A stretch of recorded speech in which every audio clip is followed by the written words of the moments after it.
Hello and welcome to Returning to Base, a MechWarrior Living Legends podcast. I am your host, Warlord Kentax, and our topic today is Project Leads from Past to Present. Our guests are Invictus, the current lead developer from the community development team, and the legendary Kamikaze, or Kami for short, without whom MechWarrior Living Legends never would have happened. I've got a couple questions for both of you. Feel free to choose between you two who to start with, but how did you first get started with MechWarrior Living Legends? Well, I guess I'll go first here just based on chronological order. So for myself, I'm the co-founder of MechWarrior Living Legends, and I guess you can call me retired lead developer. Since it was actually Krim and I that started MWLL, way back in, 2006 now or something like that. It's funny because I was even talking with Andrew not too long ago about the old Battlefield 2142 setups that we were doing, and it all started way back with, looking at putting on jump jets on the walkers that were on the 2142 mechs, and we had the bright idea of starting off the mod in that. And myself, when I was starting off with that, Krim actually was looking at importing a lot of animations into 2142, and relevance to our topic here. Actually, I was looking at creating a lot of different weapons and even some very basic, loadouts for mechs, including like LBXs and lasers into 2142. And eventually, we pulled this over into the CryEngine, and it was actually a prototype that I was working with in CryEngine, where they actually had the physicality of changing the mesh of like the barrels and any of the physical 3D models on the tanks to be able to swap them out for their own what they call modifications. And that was the being able to actually take the model of the LRM-20 and actually slot it onto the tank for Crysis. It was a proof of concept that, hey, we can actually, physically change the models on what was actually shown for the different weapons. And so that allowed me to actually start putting together a lot of the early tank mechs to plug all those in with different weapons that we created. And then we took some inspiration from some of the early like TROs, like the PPC catapult. One of my favorites was like what I called the beat stick, the 4LBX20 Madcat Mark II. But of course that got nerfed into the ground from what I heard. Boo. But it was more so for the fun factor and creating a lot of these variants and making sure that they were as balanced as we can be, but also providing each one of the variants to have on their initial setup both variety and purpose on the battlefield. So you had, ones that were either directed at like anti-tank or anti-infantry or other anti-mechs, mechs versus mechs, so on and so forth. Then that way that really helped the variants as well as like, all the different mixed arms that you already have on the battlefield. You have like, obviously the tanks and the aerospace. They too have their own roles, like I guess sub-roles you could say, such as like the VTOLs being able to have like their narcs, to be able to have LRM boats in the back, to be able to have like teams of missile boats in the back being able to bombard the enemies and have like a really good team play in relation to that. But I can go on, but I'll let Invictus talk for a bit for his side of things. So Invictus, how did you get started with MechWarrior Living Legends? Well, probably about the time that Kami was working with 2142. I was probably playing 2142 and messing around with various games. This was probably about mid-2008 when I decided to probably replay MechWarrior 4 again. MechWarrior 3 was probably my second PC game I ever bought. And so years later, when 4 came out, I played the heck out of that. And since I was such a big fan of Battlefield, I ended up searching for MechWarrior online on Google. And one of the pages that came up must have been one of their really old sites. It was a really basic site, and it had a pitch for it. And it kind of explained what they were going for. And they pretty much explained it as MechWarrior, but in Battlefield Conquest. And so since those were like two of my favorite games, I decided, well, I'm just going to bookmark this. And about 6 months later, I ended up joining the forums. And then I think it was the day after Christmas 2009 is when it first released. And I've been basically playing it on and off ever since. All right. Let's see. What's my next question? So what drew you to BattleTech instead of some other mech intellectual property? I'll let you go ahead. Oh, well, I didn't actually have much experience with BattleTech outside of MechWarrior. In fact, I still didn't know anything about it lore-wise until probably I was about a few years into playing MWLL and decided to make a planetary league for it, or the closest thing we could get. And so in order to do that, I had to look up a bunch of stuff in the lore, and that's basically what I work off of now.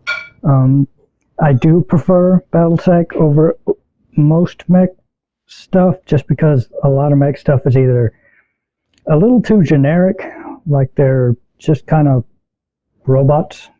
That's actually one of my complaints about MWO and MechWarrior 5 is they all kind of look the same, so they don't have too much personality.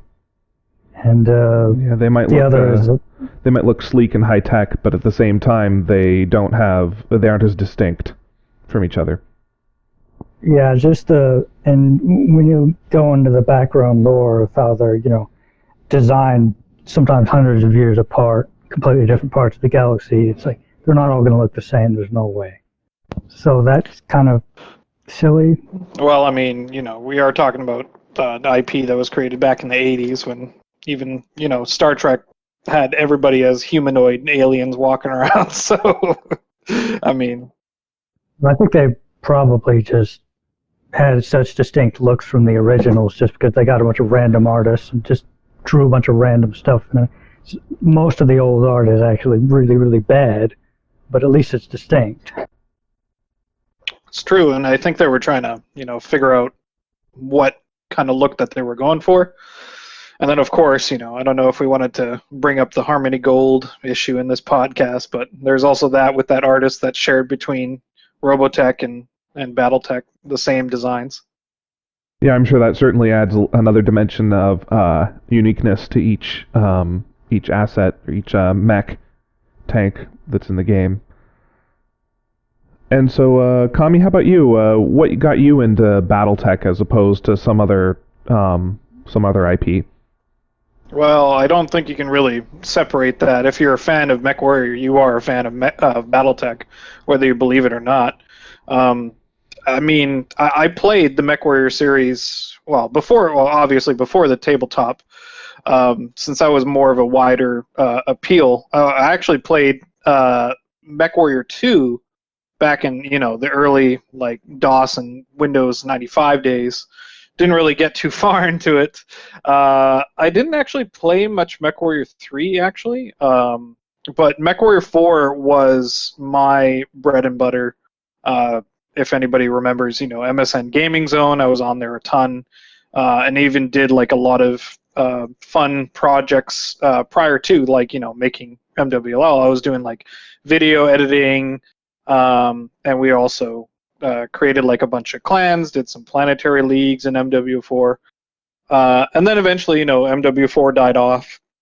But also there was what introduced me, I think, to the greater aspect of BattleTech was Mech Commander, actually. If you remember that early game, I think it was around the same time that MechWarrior 4 was out, and I loved it. It expanded more on what all the different tanks or even the little battle armor that were around. Of course, you had that in the MechWarrior series, but they were so minor in comparison. Anything besides the mechs, felt insignificant, whereas the mechs were obviously like the gods of the battlefield, and that's kind of where I think like a lot of people are stemming from when they love the MechWarrior series, is they think the mechs are be all end all, which I didn't think that they should be, right? Especially having exposure to a mixed arms game like Battlefield, right? And it was actually Criminal and I, when I guess you can call it our mission statement for MechWarrior Living Legends, we wanted to create a MechWarrior or BattleTech universe-based mixed arms game. And we set out to do that ever since, Battlefield 2142, and of course, leveraging the Battlefield, franchise. We thought that would be the best place to start. But of course, as history showed, going forward with CryEngine, it came together better in an engine that was more suited toward being modded. So hopefully, I guess that answers your question. I know I kind of jumped around a bit, but well, it answers. In summary, go ahead. It answers a slightly different question from what I had intended to ask, but that's fine because it's interesting content nonetheless. I'd meant to ask, so why BattleTech MechWarrior and not like, I don't know, Xenoblade or some other weird thing like maybe Robotech or Zoids. Or Zoids, yeah. I mean, I guess maybe this is all lost info since the old website got taken down. But no, it was still like a dream of both Crim and I when we were both really into the MechWarrior franchise, either swapping between playing MechWarrior 4 or Battlefield. That we loved the MechWarrior and BattleTech universe, right? And just kind of at the time when we were playing both games, of course, the Battlefield 2 at the time when MechWarrior 4 was out, we were really looking forward to maybe like MechWarrior 5 if it was ever going to come down the pipe, but it was 7 years since MechWarrior 4 kind of died out that we actually decided, hey, you know what? We should just do it ourselves, right? Because we still had like a bunch of friends with us that we played with both from MechWarrior days, and then also transitioned over to Battlefield just to remain in the teams together. And we decided, hey, why don't we just create this kind of game ourselves? And we had no idea what we were doing. So, but trial and error, figuring out how to use 3D modeling software, figuring out how to do any sort of programming within the CryEngine, right? Figuring out all the stuff, kind of reverse engineering everything as we go. So it was all trial and error, just like I guess any mod for any game back in the day. But yeah, it was mainly because of the time of when we were really interested in doing stuff, and like even with Battlefield 2142, when the concept was originally discussed, they had like mechs walking around. Both Crim and I were just saying like, hey, wouldn't it be cool if we just plugged in BattleTech mechs into this multiplayer game? So yeah, born out of love. All right. So yeah, Invictus, how did you get started in this BattleTech MechWarrior thing as opposed to some other mecha franchise? Well, as I said, MechWarrior 3 was my second real PC game after TIE Fighter. Way back when, I guess when it was first released, 97. And I played the heck out of it, and then after I got bored with that, I usually just played strategy games like Command and Conquer. And then I never really played FPS games until Battlefield 1942. So it just all came together in just kind of a mix of games I actually liked. So I just ended up playing the heck out of this, and this is what really got me into, I guess, Battletech as a whole. Because 3 and 4, I never really looked up any of the lore or anything. I didn't even know it was based off of a tabletop game. It was just those games to me. Yeah, I don't think I knew it was a tabletop game besides the Clicks game until quite a while after I noticed the franchise. So then here's a question that both of you will probably be able to answer.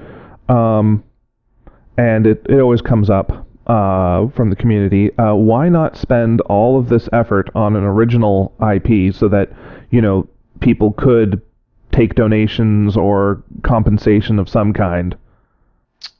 Well, I don't know if it's changed since I was involved, but in terms of direct donations that we were able to receive, this was before, the kerfuffle with Piranha Games, obviously. Before all that, actually, the mod was able to actually receive donations and ad revenue. I'm sure you guys could still receive ad revenue, but legally speaking, that would be something that I guess you guys need to look at hiring a lawyer for it in terms of the BattleTech franchise now. But in terms of directly creating like a new IP to create something from scratch in order for receive donations, whatever. I mean, in terms of like the ground assault BattleTech oriented stuff, that this is definitely something that I definitely want to do come future development. But of course, game development and sorting out payments for developers, when you actually go to something that's for profit, turns into something completely different. It's a very different beast. Versus something that's made out of modding love, and something that's just more for the fun of it and not really for profit, right? So there's a lot of legality behind that, and I can speak from firsthand experience with that. In terms of like creating my own IP, since I moved on from MechWarrior Living Legends, I don't know if, but I am creating my own IP now, my own independent game, and you can check us out at solarwardengame.com. Current with Solar Warden, we are still working out a release time with it, since we've actually, kind of like MechWarrior Living Legends, bit off a little bit more than we can chew. So a lot of the development as well is still work in progress, and trying to get more of the higher level RTS elements in going forward.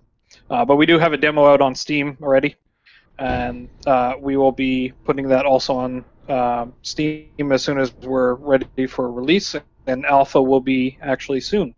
.tm. Let's see. So, speaking about the new IPs and things like that, have you followed Mech Merc Company at all? No. So, there was a player of Living Legends. I believe he goes by Mick Shooters now, but I don't remember what his name was back then. He had some sort of like Spartan helmet as his avatar back in the day, and he was an avid Living Legends player, and he went off and has created his own mech game. Cool. Yeah, I used to alpha test it for him occasionally. I haven't been following it very closely more recently, but it's in Unity engine though, so it's kind of weird. It's definitely an interesting thing. I mean, between Unity, Unreal, and CryEngine, it's less, especially being able to have several years of AAA development experience under my belt. The engine, in the end, is more or less what you do with what's provided. Like Unity and Unreal, they're extremely comparable, where Unreal, it has a lot of things that are easily accessible right out of the gate. like a lot of the rendering stuff, a lot of sprite creation, basics in terms of lighting effects, whatever. All that, to my knowledge, is actually more plug and play in terms of using the a lot of the community plugins in order to create like a lot of that stuff. Whereas I find like all that stuff by default, like a lot of the baseline actors and stuff, that's all easily accessible in Unreal. Now, CryEngine, on the other hand, like was pretty prominent back in the day. I don't really much care for it now. Back in the day, it was all like real-time rendering. Real-time all the time was, the sales pitch for Crysis. So real-time rendering, real-time. Well, they didn't actually do reflections, but it was screen space reflections, which were real-time. Blah blah blah. And so it took like Unreal and Unity a little bit of time to catch up to that. But now, in my opinion, it's actually superseded that.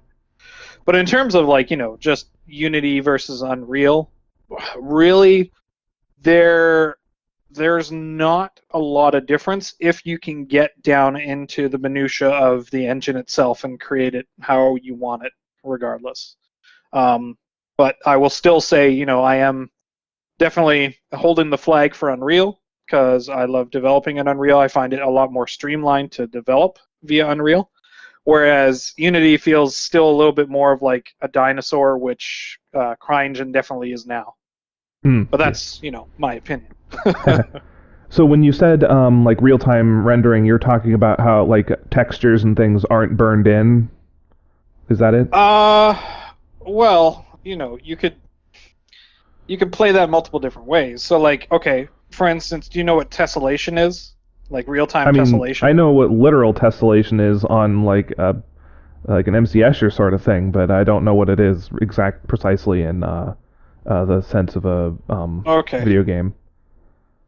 So, in terms of, for instance, like real-time all the time, let's take tessellation as an example, which was a brand spanking new thing.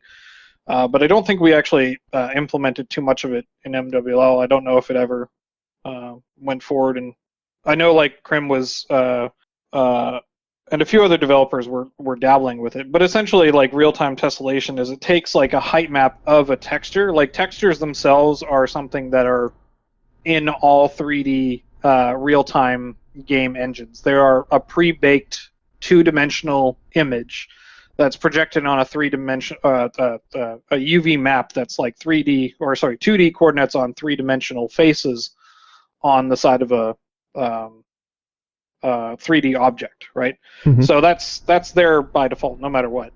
But what in terms of like real-time rendering, what that means is like, okay, how does like the light interact with it? How does geometry change in relevance to that? So what, like for instance, real-time tessellation, what that does is it takes a height map. So a height map is just like a black and white image superimposed onto a UV map onto the face of an object, where it says like, okay, add more polygons instead of like a low poly asset. Let's take a mech, for example. They're in general like 10,000 polygons, 10,000 polygons. I think like 20,000 triangles. Mm-hmm. And what it does is it subdivides it and adds more triangles, and then reads from that height map in order to add additional physical geometry detail. So the thing that was actually used more so in order to test this was like things like bricks. So you could actually see bricks physically deform kind of as you got closer to them, whereas when you went further away, it's like kind of like an inverse LOD, if you know what that means, reverse level of detail, where LODs, when you get further and further away, you lose like more detail, you lose polygons, and then if you have bitmaps on them, like the texture resolution goes down. It's more so for performance. So like far away, you don't need to know all this geometry information if you're not really like looking at this thing up close. Whereas if you're up close and you want to get like this super fine detail, that's when you instill things like detailed normal maps. You get dynamic tessellation, all that stuff. So you get more and more visual pop from a physical asset that's in front of you, rather than just a flat face that has some pre-baked like normal mapping in there to that's at like a whatever resolution, but since you're so close to it, it just gets super pixelated, and now it just turns into a blurry mess, right? But yeah, that's one example. Another one is like the biggest one that CryEngine had for the longest time that, for instance, Unreal did not, and Unreal had to fake a lot of it in order to say that they did have it, was real-time lighting. So, for instance, in MechWarrior Living Legends, one of our favorite maps that we did was Clear Cut, that actually had like a nice dynamic time of day, but then we also used the same time of day functionality that CryEngine had right off the bat to be able to create maps like Extremity, where you had the difference, and it also, based on measuring the actual time of day, you had like differences in gameplay dynamics, like, you had the colder night and then the hot sections of the day, completely roasting your mech. So it was really fun aspects that we played with right in the early development phases of the mod. So I've got a question for both of you, and it's a two-parter. So I guess I'll start with Invictus. What is your favorite mech, tank, or aircraft from the Wandering Samurai days of Living Legends? And what is your favorite mech, tank, or aircraft from the community development days? Ooh, man. It's probably changed over time because I've just played the crap out of all of them so much. I think I used to run the Bushwhacker and the Uzil the most. But when it really comes down to it, probably from the originals would be the Avatar, I guess.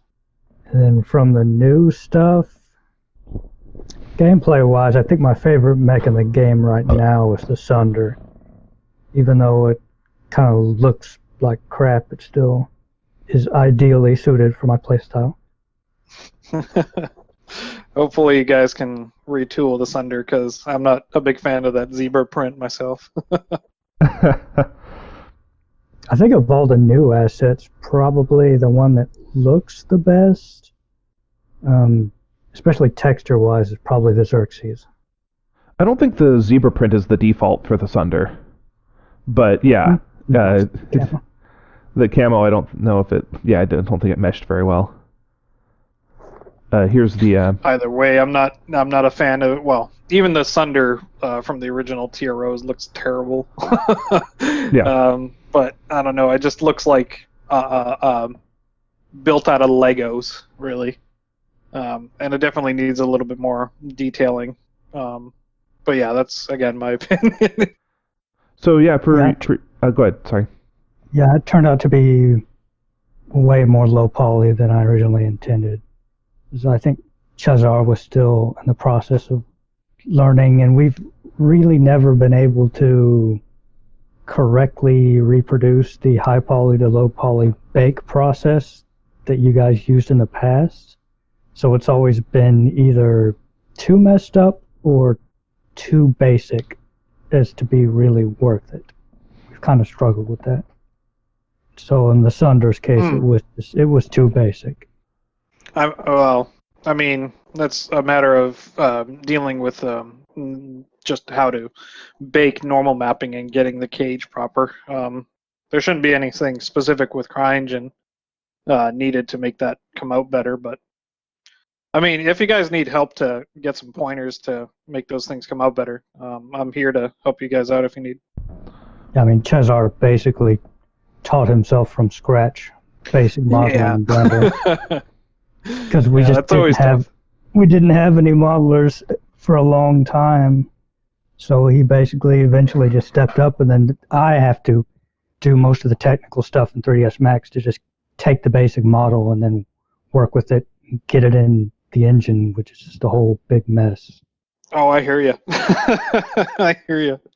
I'm not sure if you guys still do with the pods. Do you guys still use the main template, or do you cut it down to only the helpers that you need and then export those out? It's dependent on each individual mech. Usually, yeah, gotcha. mechs that we don't make arms for, and that we just use the pod system to have the arms, those usually have way more options than something like, say, the Argus, that just has the big missile arm and the big chunky arm. And if you start messing with those, it really doesn't look much like an Argus anymore, so we just kept that to more a basic template. Yeah. I guess that's kind of the argument, but to me it was always interesting to see, like, for instance, the catapult, a replacement of the missile pods with, something else. And that was the kind of the idea behind, the pod system, being able to actually mount those out. But we never, like, created a hard rule set to, like, what makes sense. Like, for instance, like you said, on an Argus, what would make sense to replace the arm with something else, or would it be its own pod, for example? Yeah, and additionally, when you look at the tonnage and what it's supposed to do and everything, it was actually pretty close to the Bushwhacker. It's basically just a Bushwhacker that, I think it has the same pod space. It just has more armor. So, right. And the Bushwhacker already had a lot of flexibility. Sure. So, like, might as well just have the Argus just be the Argus. This is a question that I have for you, Invictus, actually, since it kind of, I don't know if Kentax is actually going to ask this similar question, but, like, in terms of now progressing with the community stuff, so, like, back in the day with Wandering Samurai, when we created them, like, when we initially created the mechs and the tanks and all the rest of the variants related to them, like, we had ideas of what specific roles that we wanted them to be. How do you guys now deal with like, potential overlap and, like, having some of the mechs or variants just be left behind because either they're, one, unpopular, or two, they don't really have a role because there's new stuff that comes out and just kind of, like, overlaps that role and either is better or, just because of novelty. How do you guys deal with that, being able to revive maybe, like, older mechs or older variants? Well, when I first started in 0.8 and 0.9, the vast majority of the work I did wasn't really making new stuff. It was trying to make all the old stuff that wasn't very good up to par with all the old stuff that was good. So that's actually where I usually start with each patch I do. I'll just worry about anything that's existing in the game that isn't performing well and getting that up to speed before I decide to introduce new stuff. As far as mechs go, yeah, there's a ton of mechs that people wanted, and even I wanted, that just, if they don't fill a very specific role, we can't really spend time to get them in. For instance, I really wanted the champion, but when I took a hard look at it next to the Argus was just the champion was just too niche, so the Argus was going to be more useful in more situations. And around that update, I think the Argus went out with the Rommel, and one of the old meta issues with the game was if you played pure tech, once you got later into the game, Inner Sphere was way too slow, because Clan was always able to fit bigger engines, so we had to look for a bunch of assets that were still armored but still fast. And when you look at in BattleTech and the lore, on the Inner Sphere side, those actually don't exist very much on the upper tier brackets of tonnage, so we had to just kind of carefully pick and choose. So that alone rules out a lot of stuff. But when it comes to, like, other stuff like planes and tanks and VTOLs, it's actually easier to pick stuff just because all that stuff is usually way more specialized from BattleTech as it is. So we just pick something that we think we need, and then it's usually pretty straightforward from there. Like when we picked something for the Inner Sphere hovercraft, the heavy one, to go against the Epona. I mean, there were like 3 or 4 choices, and I think it came down to the Musketeer and the Regulator, and we just figured we could make a Musketeer variant for the Regulator, and it was pretty straightforward from there.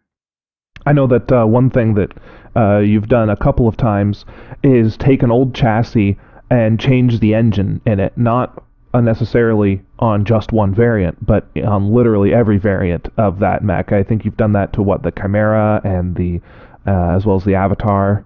Any other mechs? I think those two are the main exceptions. I try to avoid. I always avoid swapping out engine speeds per variant.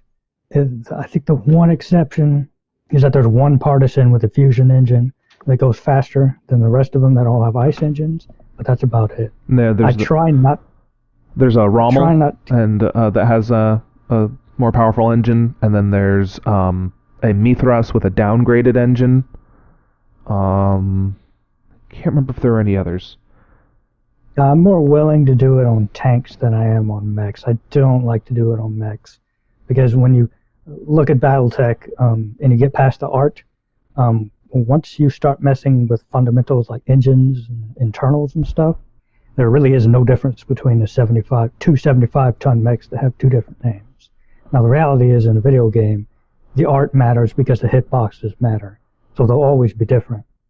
But when you start breaking it down, fundamentally, I still try to keep a certain amount of personality to each mech, almost specifically because some hitboxes art is much more forgiving for some mechs than others.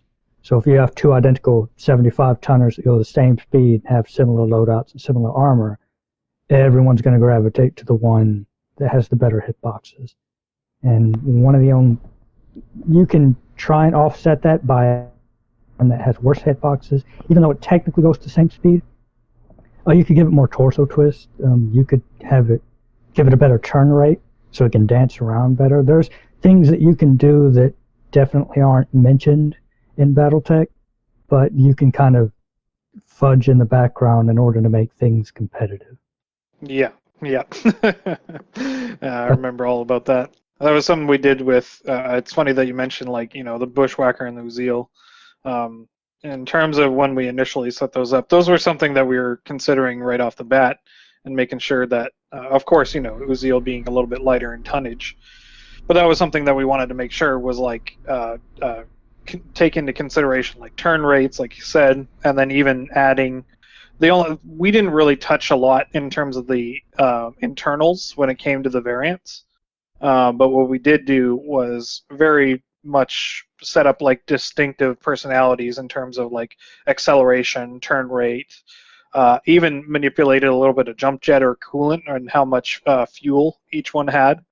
So small subtleties of that, allowing people to really look at how they wanted to min-max their roles allowed for that. And that's why I was wondering if there was a lot of obsolete variants that ended up going forward. A lot of the things that when people talk about bad variants, what I've noticed over the years is that it really has little to do with the variant itself and more to do with what weapons it's leaning on. If the weapons it's leaning on are bad, it's almost always going to be considered bad.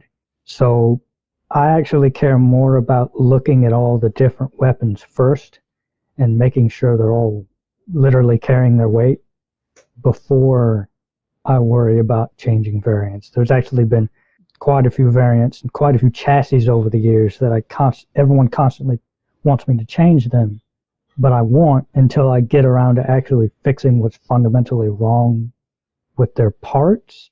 And then once that's done, everyone kind of forgets that they were bad and uses them and moves on to something else that they think is bad. You can never satisfy the crowd.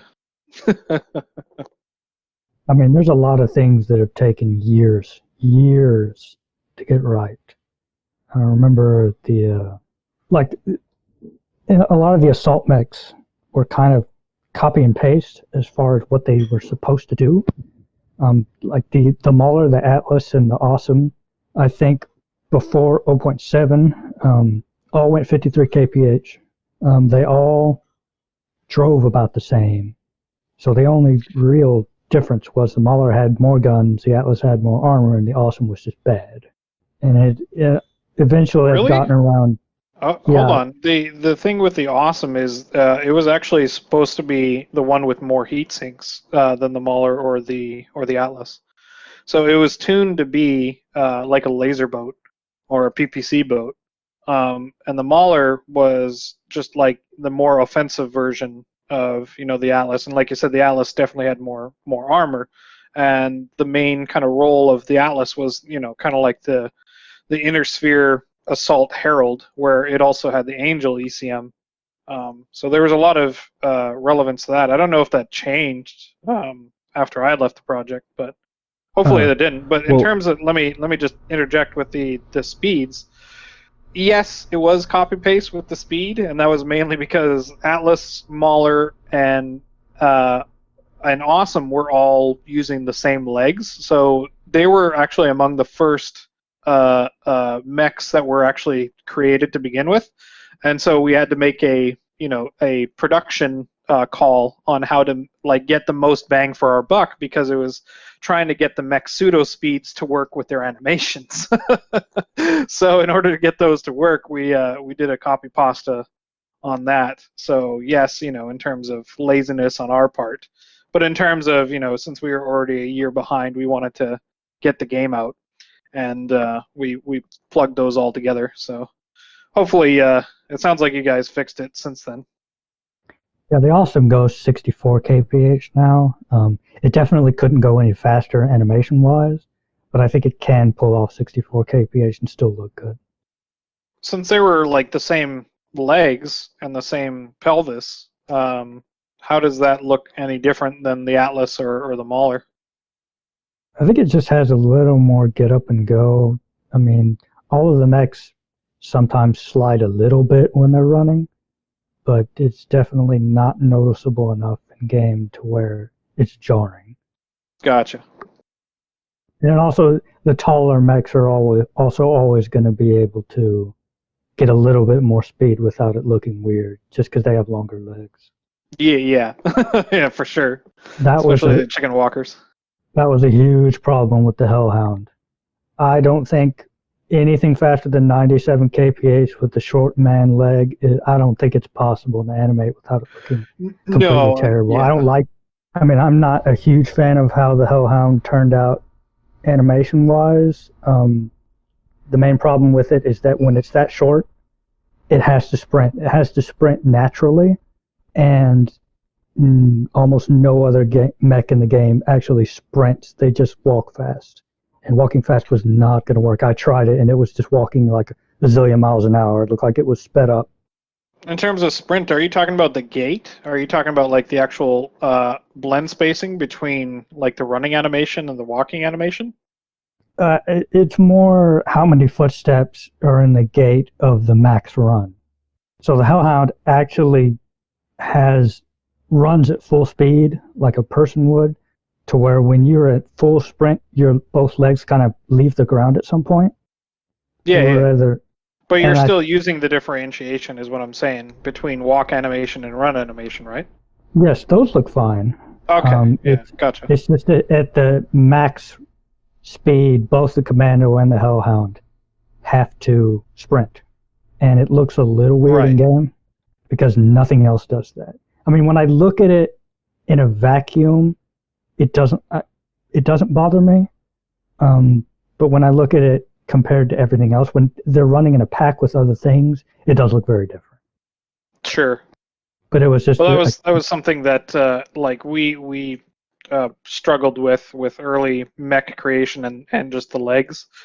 Was we didn't want the customize we'll get there, I guess, in terms of customization. But what we didn't want to see was, like, for instance, in MechWarrior 4, you had tiny little light mechs, like the Raven or even the Flea, for example, running at, like, 150, almost 200 kph and bouncing the cockpit so badly that, of course, the person inside would die just from, sheer blunt force trauma inside of the cockpit, no matter if you had a 5-point harness or not.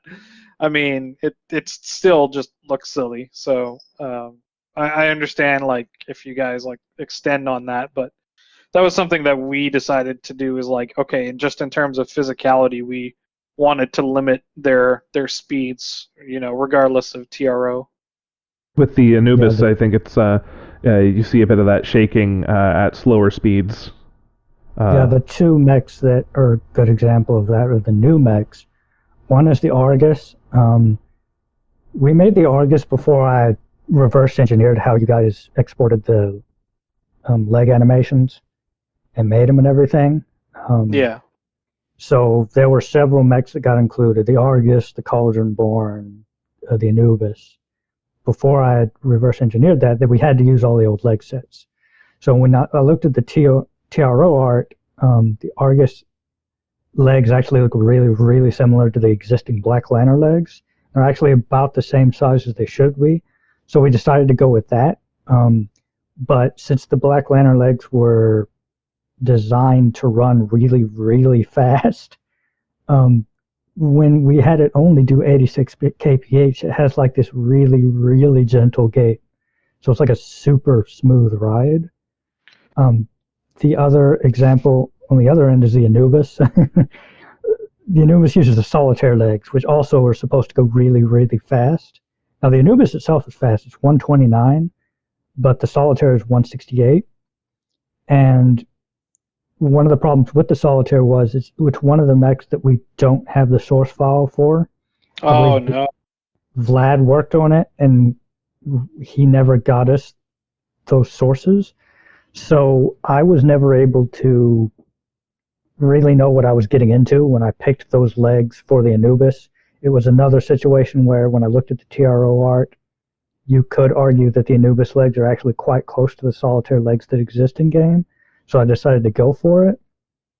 Right. So the problem is kind of the opposite of when it goes fast, when it goes slower than the solitaire, it's walking really fast. and no. And the Anubis cockpit is in the center, whereas the solitaire cockpit's on the side. Further, yeah. Vlad never actually put the solitaire cockpit in. It's one of the few remaining mechs in the game that just kind of has a blank window. And I think he did that because I don't think he could get it really looking right.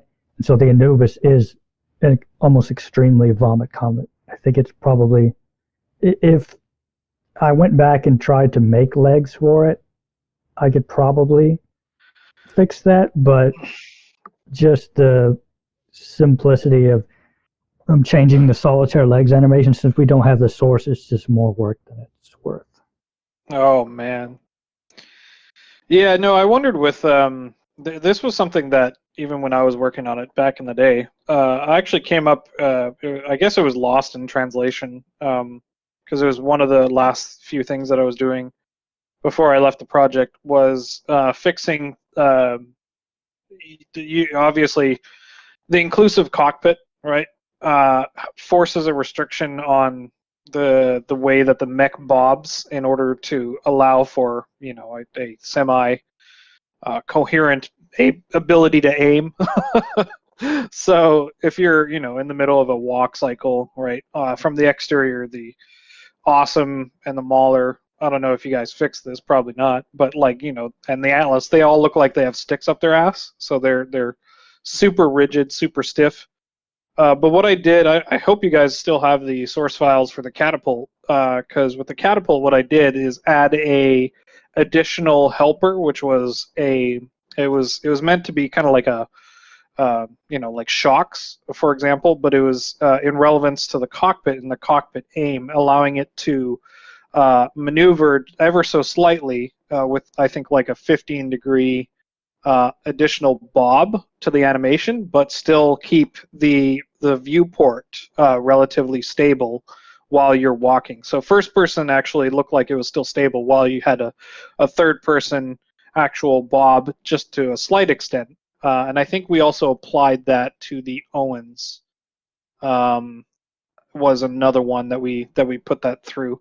So I would it would be awesome if you guys took that further and being able to expand on having the mechs not look so bad in terms of their sticks up their butts while they walk in third person, but you still get that same smooth ride from first person.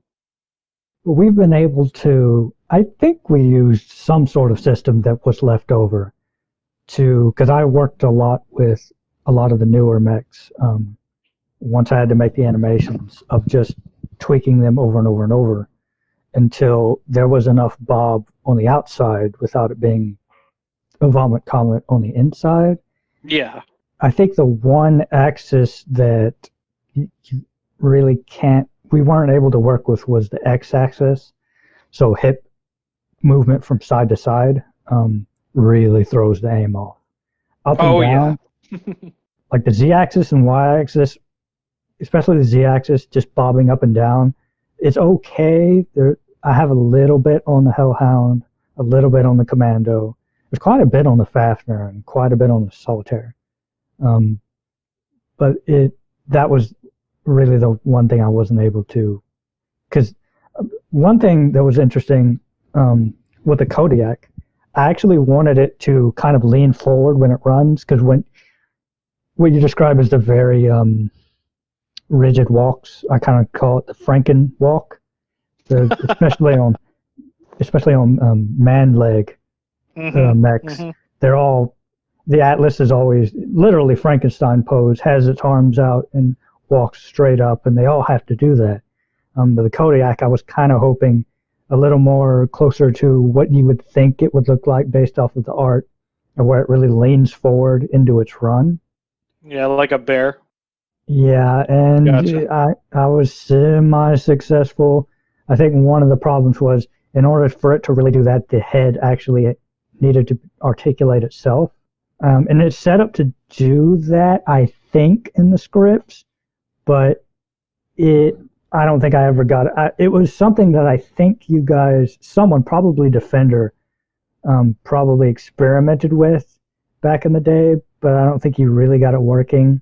And so the leftover scripting and code and setup and the art and everything that I tried to base it off of really isn't quite there enough. Yeah, no, it was something that I was actually setting up, and I think I showed Defender because I was trying to show him actually how to do that, and then he was trying to pass that information on to Vlad. It's just funny, how many, I guess, generations of developers that touch these things that goes through. It's just interesting. But yeah, no, it was never our intent to leave, as you call the Frankenstein gate and have those, because obviously the mech setup is a hybrid. I've talked about this numerous times in the past. The mechs themselves are a hybrid between like character legs and a tank torso.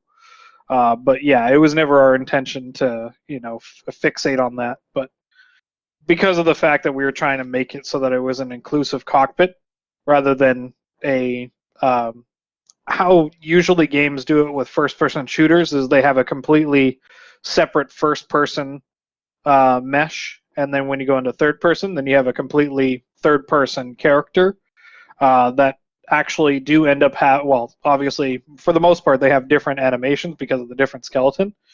We never wanted that. We wanted to make sure that all of that was all inclusive all the time, so you had like that fully immersive experience, right? And we wanted that whole thing to be all in one. But there's reasons, why first-person shooters have that separation, right? It's to be able to have that unique animation and have it look better in first person, and then have it more exaggerated in third person because you're not actually controlling that character, right? So what you're saying with the way that you set it up is that, like, if, say, you were a spectator camera and you were looking at a mech, and you were somehow able to get the camera to clip inside of the mech, you'd still be able to see the console in front of the character or the cockpit. You'd be able to see that the same way a first-person player would. 100%.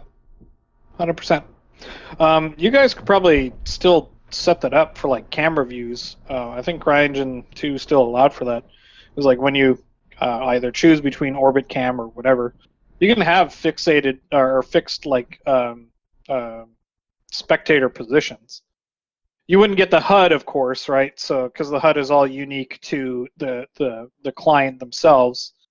but it's just feeding information to that. But essentially, yeah, you could have that same exact view as a spectator from that would be first nice. person. I mean, yeah, I'm not developing the stuff, so I'm not promising anything. I'm just saying it's possible. Yeah, Cool. one of the nuances of actually having the camera inside the cockpit is that there are several, I guess, types of mechs I'll go for when I order one up for the art. So there's open cockpit, closed cockpit, and no cockpit. No cockpit, I guess, is the Atlas, is the best example right now. I wasn't a huge fan of the Bubblehead. Oh, I'm sad. So there's a lot of people that weren't. At first, we decided to go from Bubblehead to Astronaut Head and just have the visor be glass, but then cover the rest in a helmet. But after a while, I was like, I'm just going to go for the full skull face. And so there's really, since you can't look in there, there's really nothing in there. The Solitaire is the same way. And then there's mechs where there is an inside, and you can see inside from the pilot's point of view, and everything that the pilot can see out, all the consoles in front of them, and all the geometry in front of them. I had it all UV'd and textured, but the window itself is opaque. So when you look in there behind the pilot, none of it's textured. It's just blank geometry. And then there's mechs where, usually ones with very big windows, where I decided, well, let's go ahead and just do everything in there. So you can actually look in there. The Cauldron Board's a good example. Everything's textured in there. There's a chair. I think there's even some accessories back in there. So it usually comes down to just the size of the cockpit in the mech and how much the artist is willing to put in the work. Yeah. And in the end of the day, it is, again, a mod project, and people are doing this on a volunteer aspect, so you can't expect them all to, finish everything 100%. And, we had the same thing, too, when it came to even some of the first patches that we were creating, like the Nova Cat. I don't know if you guys ever finished or if the cockpit was ever finished. Probably not. The inside of the Nova Cat cockpit is just a black area, and all you see is through the slit. And I think the Warhammer has the same thing. I did actually get a Nova Cat cockpit texture in finally, but I actually sweet, nice. I kept forgetting about it for like 2 patches because I worked on it and I kept forgetting to actually put it in. But I did finally put it in. And another thing is that with I think only the Marauder was done by an artist, ground up by one guy, like all the work. Usually it gets handed off so many times. And so the cockpit texture is always done last, and it's always done by me because I never really bother, especially artists who are still in the learning process. I just try to get them to basically do what they know. And then all of our texture guys are always so part-time that I don't bother them with extra stuff. So it usually comes down to just me pasting something together when it comes to cockpit textures. Gotcha. No, that's awesome. I'm glad to hear the Nova Cat finally got a cockpit. Yeah, the only thing I don't like about it is that there's a lighting issue with it, because this was before I kind of understood how the normal maps were working. And so before I was able to clean that up in the material, I noticed one side was always darker than the other. So I just decided to go with the crappy solution and go into the diffuse texture itself and just kind of brighten it up on one side. But when I went back and actually fixed the material, now it's screwed up the other way. And it got to the point where I stopped messing with it.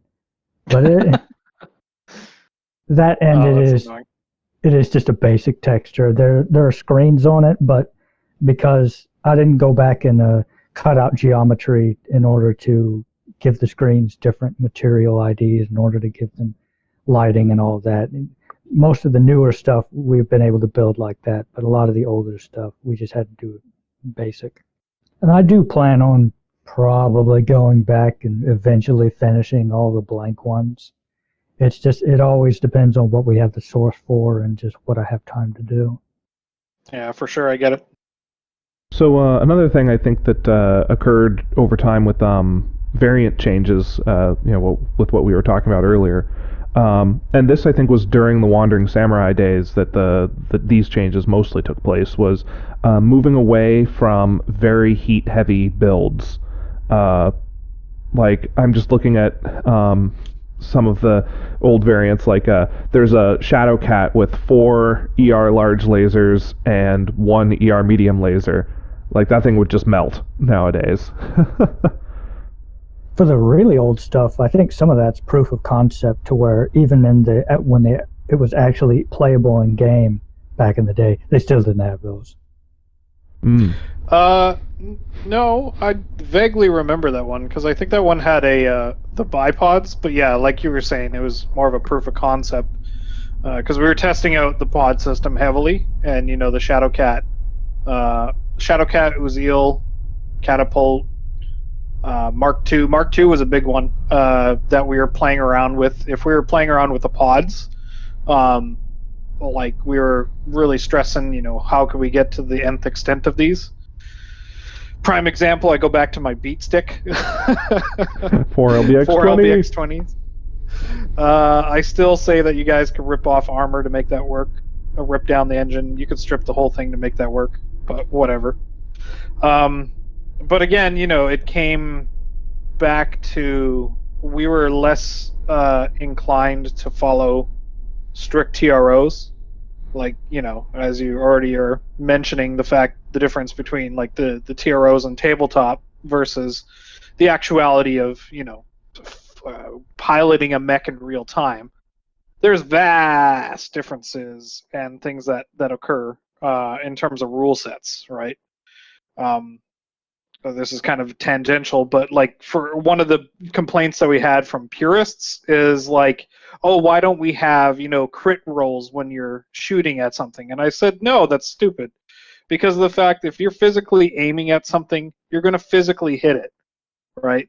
There's no random chance when it comes to having a laser physically pointing and shooting at something. It's going to hit where you aim it.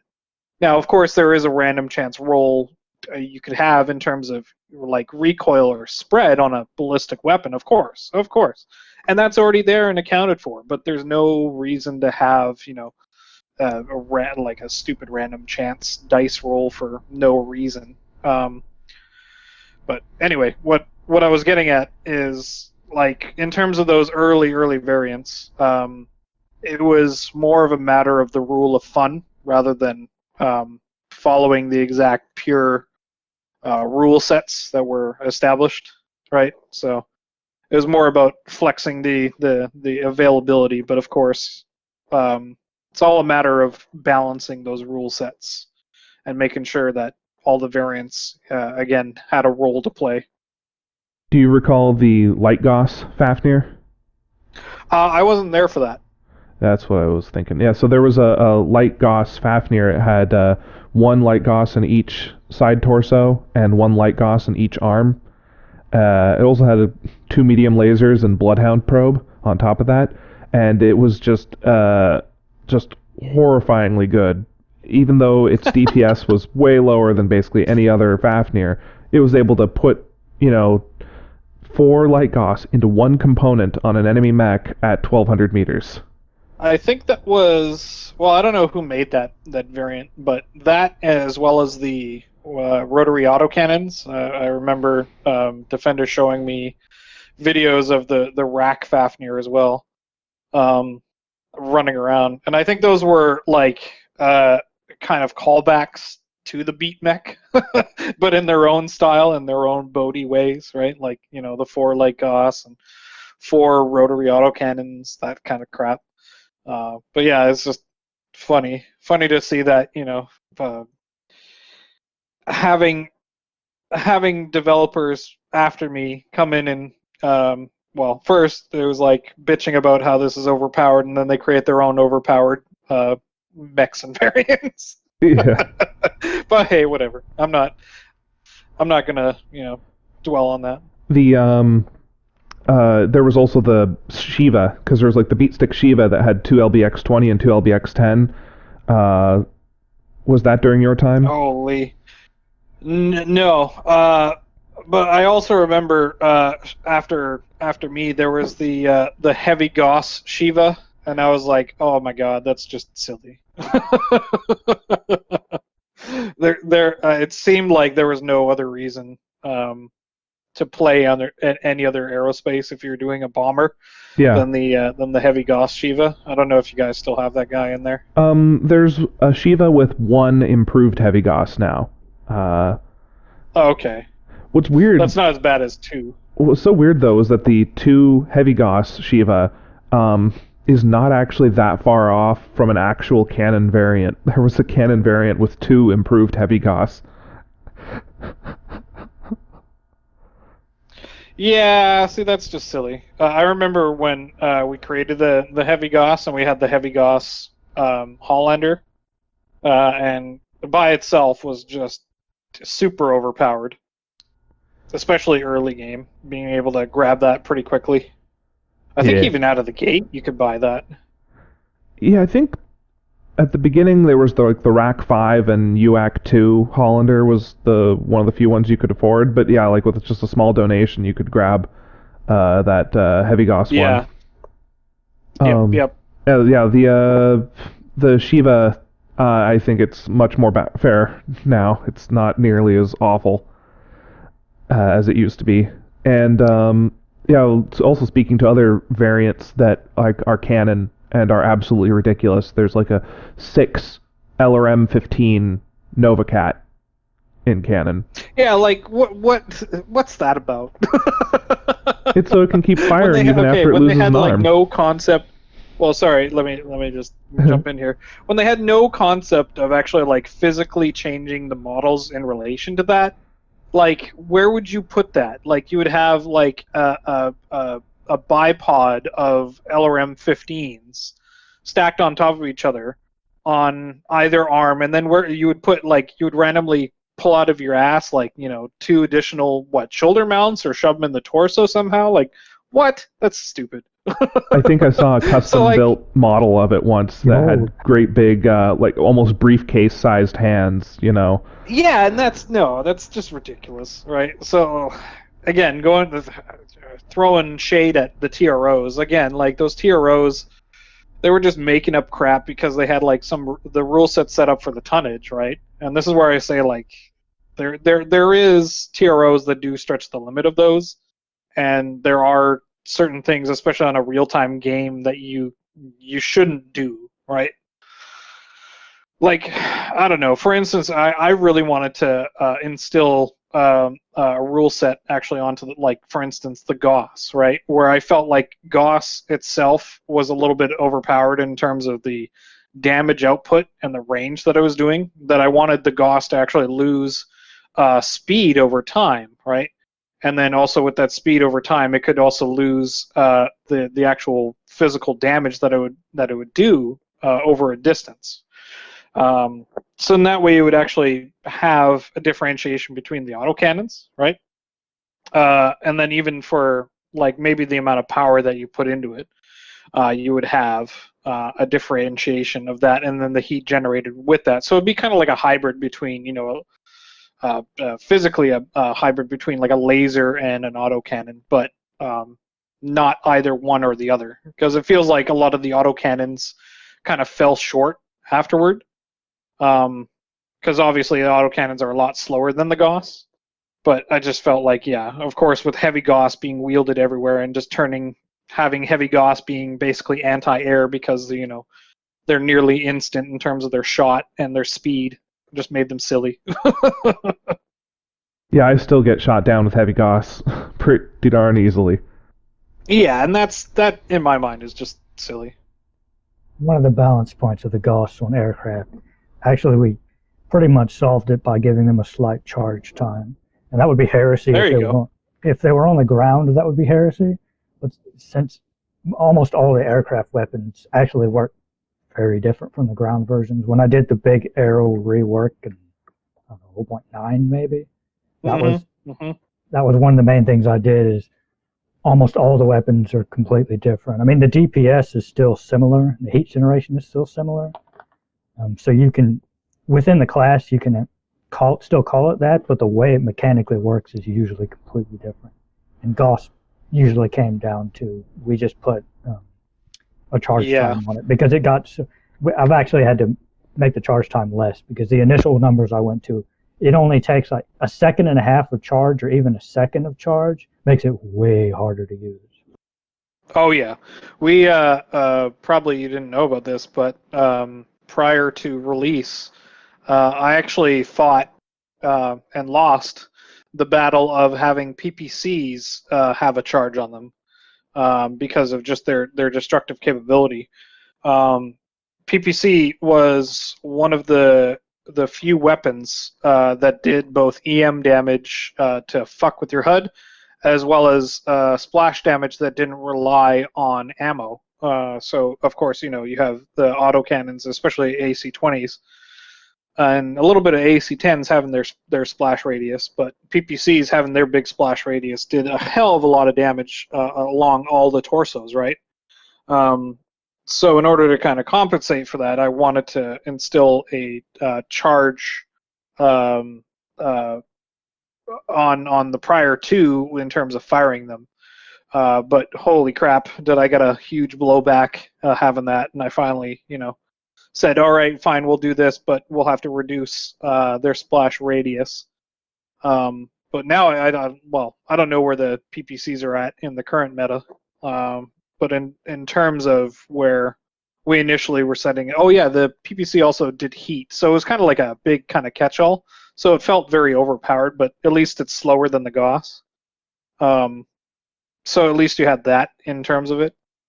So, but anyway, it's just interesting to see the kind of same mechanics kind of come into play against certain weapons that, require a little bit of a nerf hammer. What's funny about the heat damage from the PPCs is that code actually, for some reason, stopped working for years. Are you kidding me? So it was just kind of sitting there, and I never messed with it. All of a sudden, in one of the patches, maybe 0.9 or 0.8, it woke up for some reason. So all of a sudden, people were able to basically one-shot kill anything using like the four PPCs on the Awesome, because it would overheat everything instantly. And that was one of the first times that we had to do a hot fix that was like the next day, because it just completely broke the game. Eventually it came down to I just removed it. They don't do heat damage anymore. Oh, that's sad. That's funny though. I wonder why it stopped working and then started working again. Well, were flamers like no longer effective then? No, the flamer still worked, but for some reason the PPCs just didn't activate. I think there was something wrong with the PPC ammo for XML for a long time, and that might have been. It's possible. It's possible. I don't know. Whatever.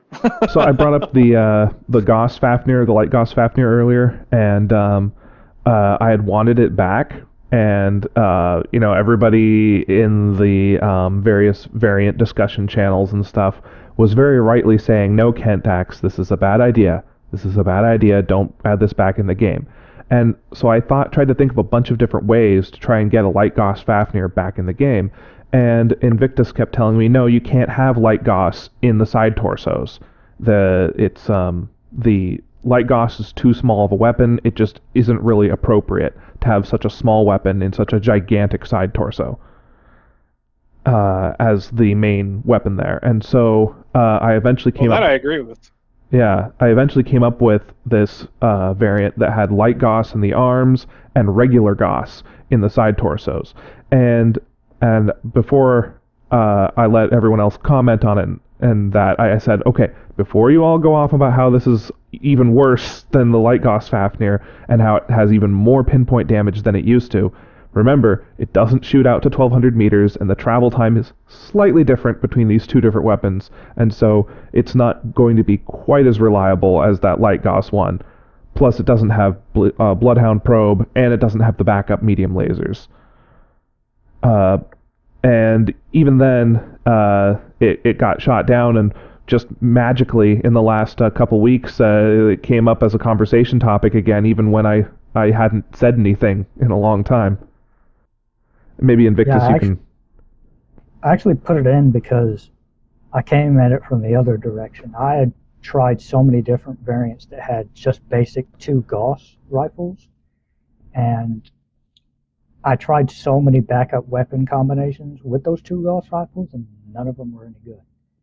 I think Inner Sphere Gauss is so heavy that at 15 tons, if you're going to go all in, the H Gauss is 18 tons. So just that little bit of extra tonnage, if you can choose between the two, there's just like no contest. Of course, on Clan, dual Gauss is worth it because they're 12 tons apiece. So that's so much lighter. But it basically came down to that was the only variant I could think of that would actually have a purpose and be good with the dual Gauss. Because dual Gauss by himself on a Fafner, it's just not worth it. Dual Gauss on something like a Mauler would be great. But on a Fafner, no, it's not enough. And to talk about the Fafner for a second, just on the topic of variants, the Fafner is actually a good example of house rules that kind of the internal build rules that I use. Most Fafners that people want are not actually Fafners. They're Annihilators, which is yeah, that's true. Which is 4 large weapons. I want 4 AC-10s. I want 4 rack. The old 4 rack 5 one doesn't exist anymore because I figured rack 5s are not big enough weapons to put in the torso. So there's still ones with rack 5 in the arms, but there's no rack 4 in the torsos. The torsos have to have big weapons in it because that is the entire point of Fafner. And so even though the Annihilator isn't planned, to go back to how we choose what to put in the game, if I allowed ×4 large weapons on the Fafner, the Annihilator would be completely pointless. So I reserved that in there for that. The Fafner is there to boat 2 assault weapons and then have backups. If you want 4 large weapons, especially ballistic weapons, you're going to have to go with the Annihilator. So Annihilator when? Probably never.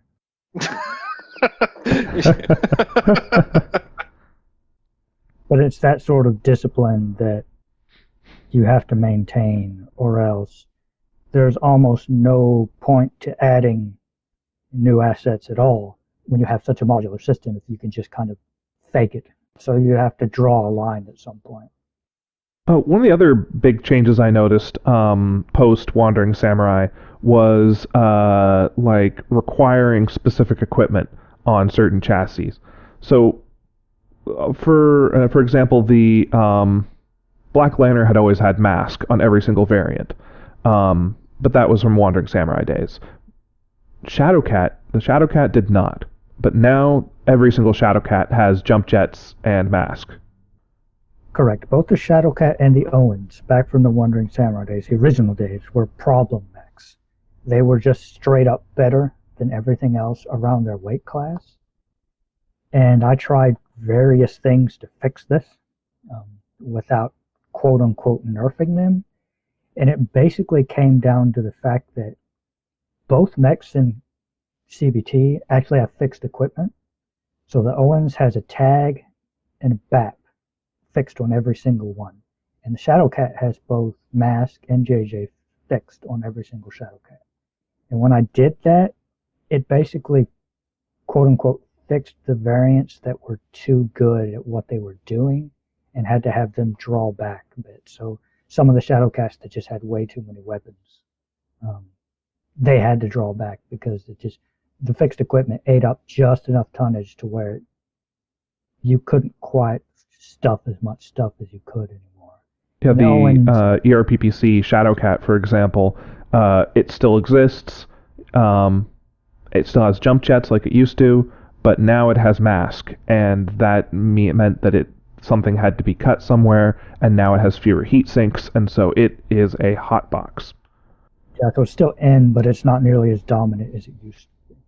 And fixed equipment is actually pretty rare. I think that it's just the Owens, The Shadowcat and then the Avatar has to have its 2 medium lasers. They can be different kinds of medium lasers, but they have to be in it.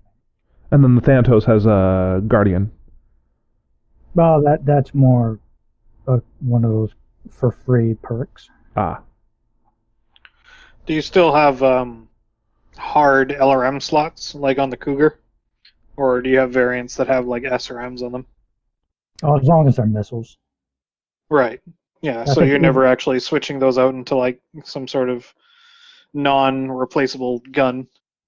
Because that would be one thing that I would do in disowning this project is if you have, PPCs coming out of a catapult ear.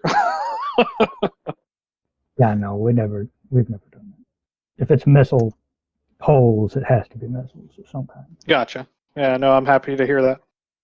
And I also try and keep it within reason of if it's a fixed missiles, holes in the geometry, if there's 5 holes, I can't bring myself to make an LRM-20 come out of it.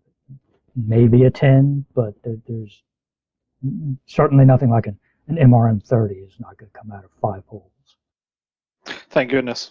I remember in some of the early versions of MechWarrior Online, I had a Raven that the intended this particular Raven chassis was intended to have a NARC launcher, and so it only had 1 hole, and so you could put an LRM-20 in that arm, and it would just go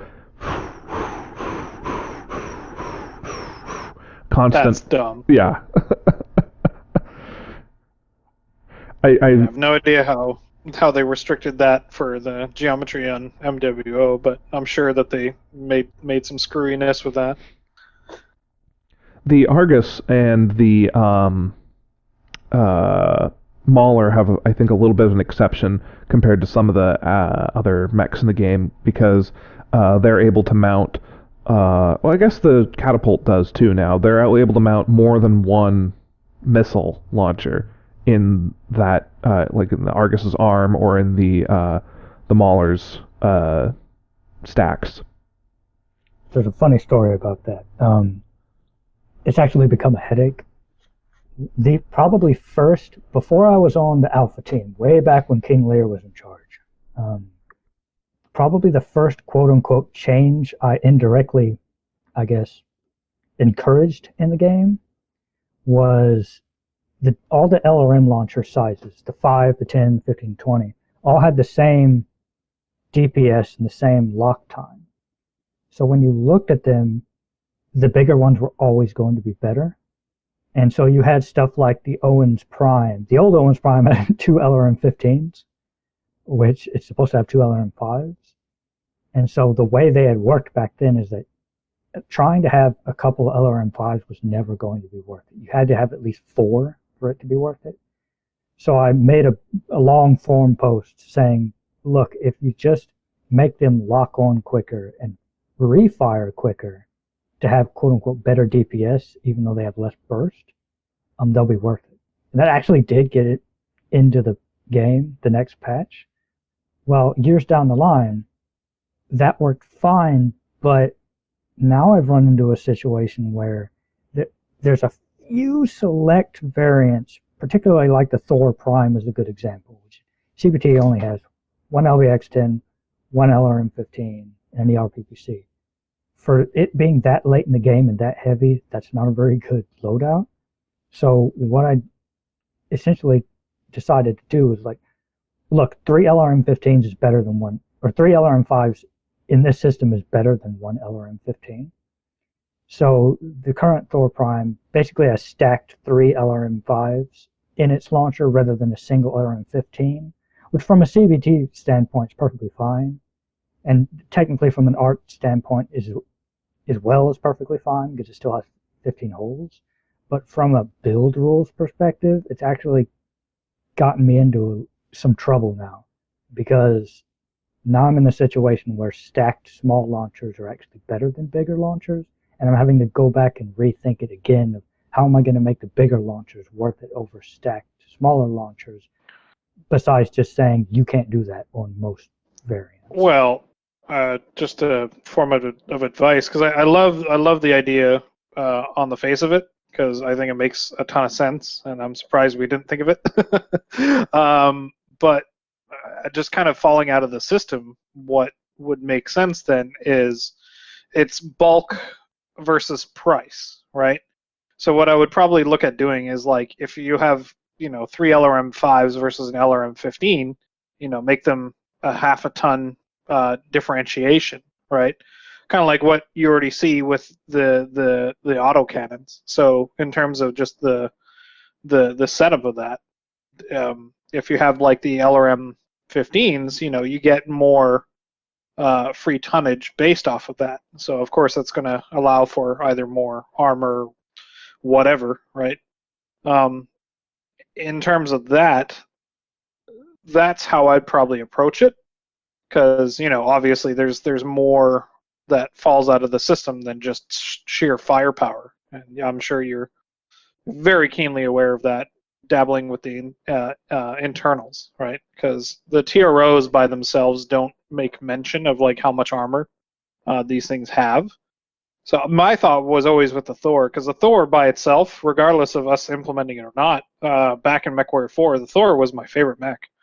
And in terms of just the implementation of it, I'm surprised you guys also didn't stretch out the torso weapons as well on additional mounts for there. But maybe that was a discussion as well. Thor source we have is corrupt.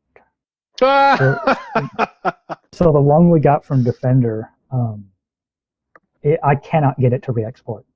Basically, there's so much wrong with it that anytime I try to change... Well, this is just on the podcast, and I guess I don't care if Defender hears this, but honestly, I think Defender's Thor looks like balls. I don't like it. I have to say, even though it's both of our favorite mechs, I don't like what he turned it into.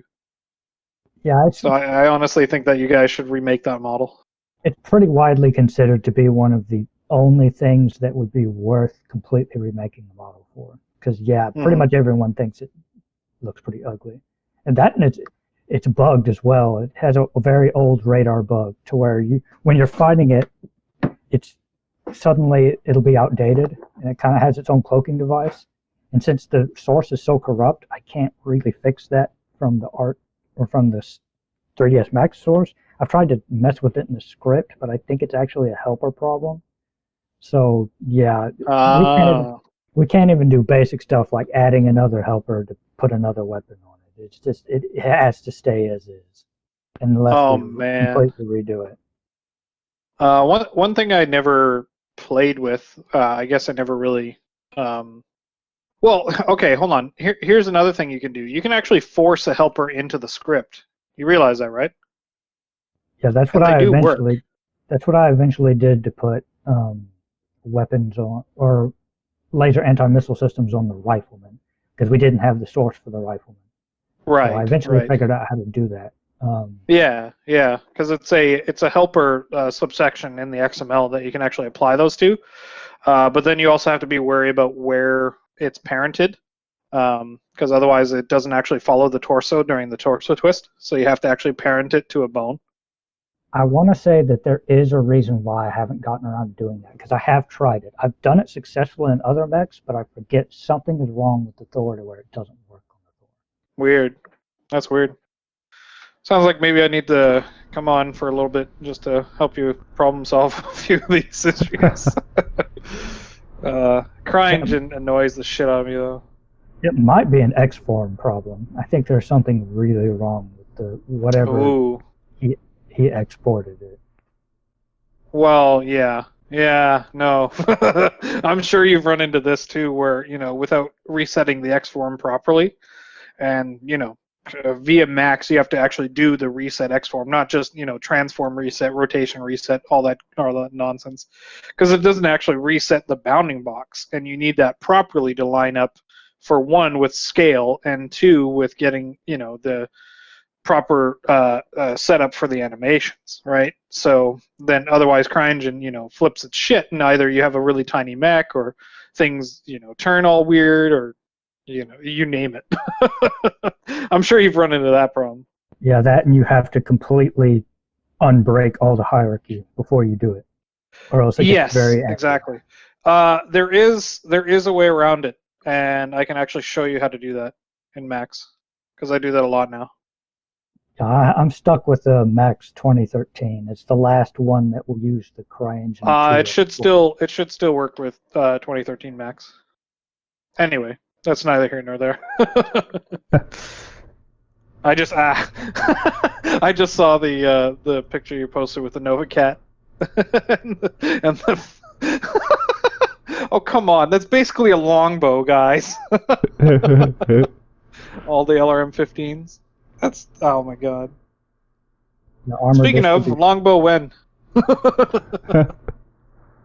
Armor distribution would be a nightmare on that thing, and that's another thing that, well, it is in CBT, I guess, but it's not really that well stated.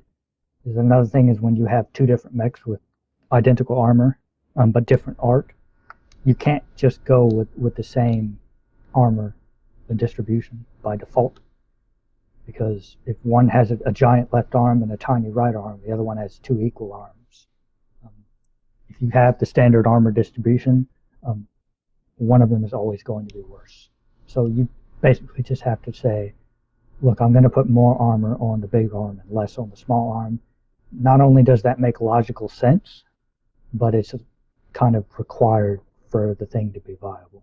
And that's another thing that I've kind of learned over time and had to do a lot of mechs that were quote-unquote underperforming.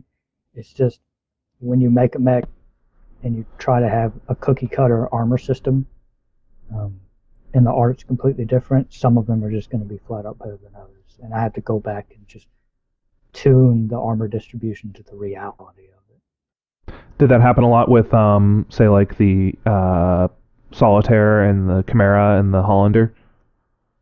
The Hollander was a very early example, and kind of an easy one. But there's been other ones here lately that are, I guess, less obvious, but still important because it was more, why does everyone kind of feel this mech isn't that great? And there was usually a pretty subtle reason for it. The Uziel actually, oh man, the Uziel had to be changed a lot. I mean, it's still there, but it's actually a little smaller than it used to be. And then it had to be squished a little bit because it was still too wide.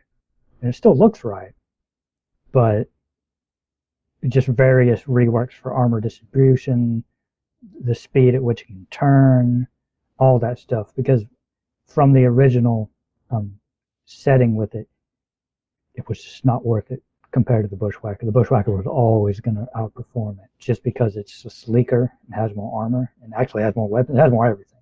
The difference between 86 kph and 96 kph, especially in the middle tier of tonnage, is so subtle that it's almost never going to be worth it. So it still goes 97 kph, but it had to be a lot of work to go around that to try and make it worth it. And the Chimera is a good example of, I couldn't make it worth it. At 40 tons, the difference between 97 kph and 86 kph was like a ton and a half of armor. And it was just so vulnerable for so long that that's one of the situations I just had to give up and say, look, the Chimera just has to go 86 kph. So it can kind of be a total analogy with the Cougar, which also goes 86 kph at 35 tons, which is even smaller. Mm-hmm. Well, yeah, the Uziel, still think it's so amazing how the side torsos fall off on it when it gets shot up. That was something we did way back in, 0.1. That was something I set up. It was the idea behind that was to have more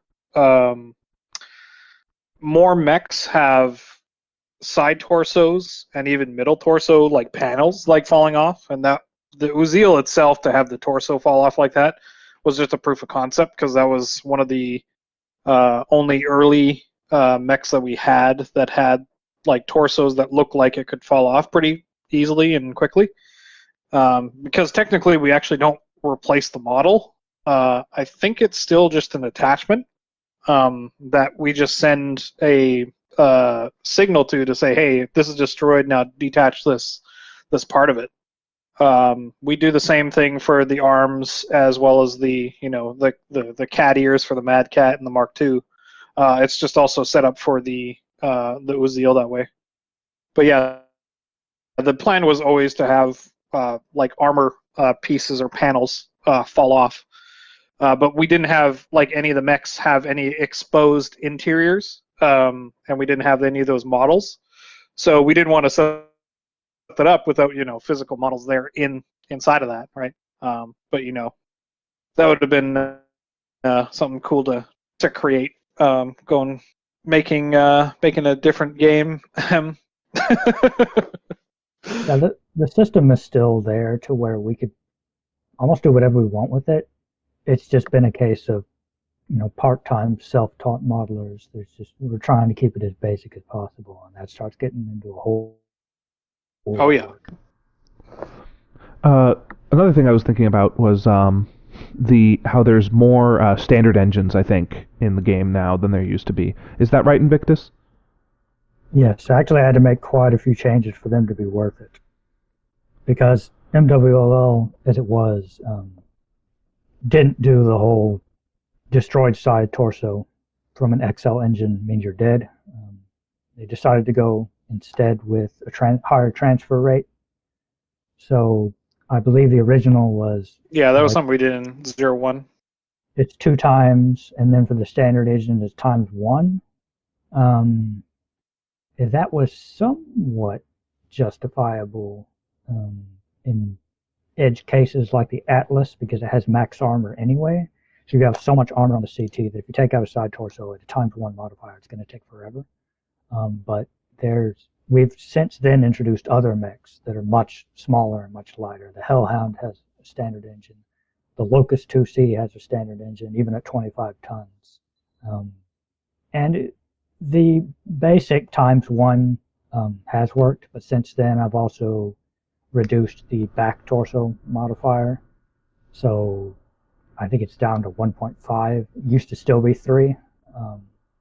And then here lately I've also changed the speed loss from back torso. So if you have a standard engine, if you get your back shot out, I think it's like 70% speed rather than 50%, which is what XLs are. Yeah, I'm happy that you guys did a lot more rule sets for internals, because that's something we never got a chance to tackle. Well, when I was still part of the project. I don't know how far King Lear got with it, but it sounds like a lot of this stuff was just holdover, and they just added more mechs and didn't really care about the rules, rather than go for purist TRO specific armor distribution and whatnot. But yeah, like I'm really glad that you guys are taking like a more, I guess, holistic approach to it, and saying like, okay, hey, we need something more than just like damage modifiers, and having more. Like, I love that. I love hearing that there's more nuance to the damage model, I guess. Another and how that actually plays out.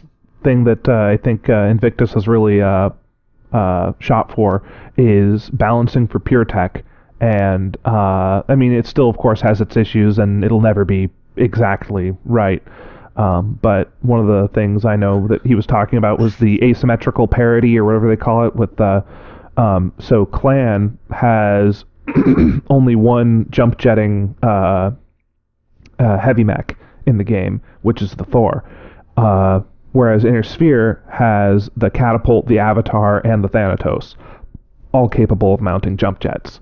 But then at the same time, there are no Inner Sphere mechs with or Inner Sphere heavy mechs with mask that can go anywhere near as fast as the Clan heavies with mask.